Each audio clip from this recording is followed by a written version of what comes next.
chicken estofado. Yan ang ating lulutuin today.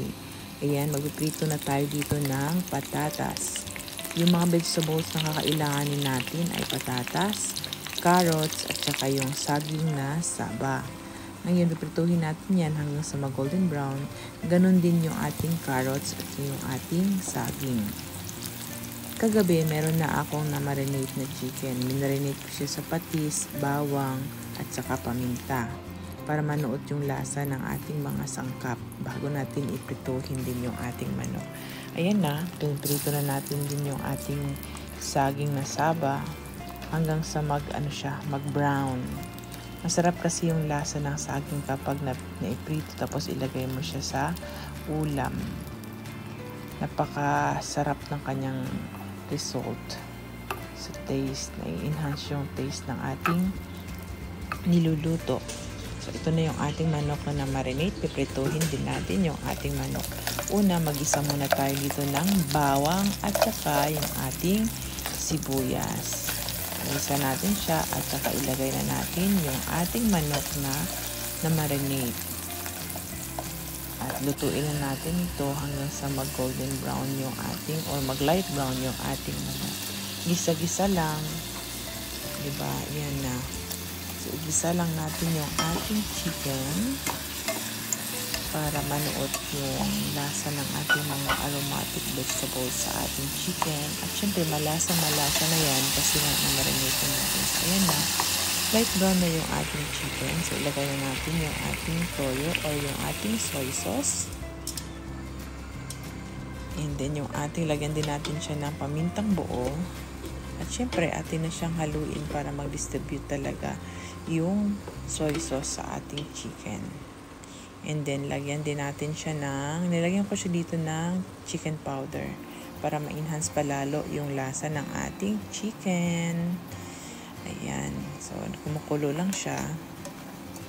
Lagyan din natin ng paminta. Nilagyan na natin ng paminta.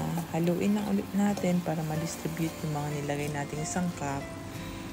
And ayan, naglagay tayo dyan ng brown sugar. Siyempre, yung estofado, diba? Manamis-namis siya. Maliban dun sa tamis ng saging, nilagyan din natin siya ng brown sugar para ma-enhance yung kanyang lasa. At siyempre, additional dun yung kanyang kulay kapag brown sugar kasi ayan, nilagyan pa pala natin ito ng dahon ng laurel. So, ayan na. Kasi yung sugar, brown sugar, na dagdag din yun sa kulay. Di ba masarap kumain kapag maganda ang kulay ng pagkain, lalo na ng ulam. So, ayan, nilagay na natin yung ating suka. Ayan, lutuin na natin yung suka, pakuluan natin siya. So, lagyan din natin ng asin, konting asin. Nilagyan ko lang ng asin kasi iba pa rin yung may asin. Kahit na may nilagay na tayo na maraming toyo or soy sauce, maganda pa rin na mag-sprinkle tayo ng asin sa ating niluluto. So, ayan na.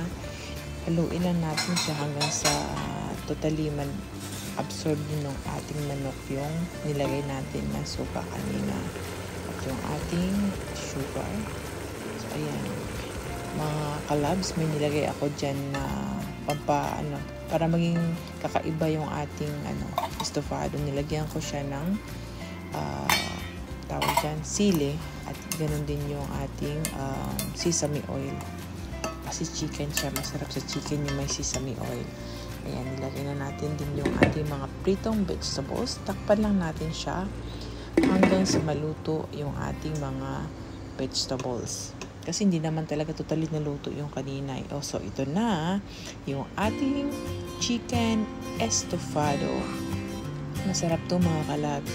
Try nyo rin. Kasi nakagawa na ako ng pork estofado. So, tingnan nyo lang dyan yung link sa taas. Click nyo para makita nyo rin paano natin niluto yung pork estofado. So, ito na yung ating chicken estofado. Salamat po sa panonood. Hanggang sa muli. Thank you. Bye!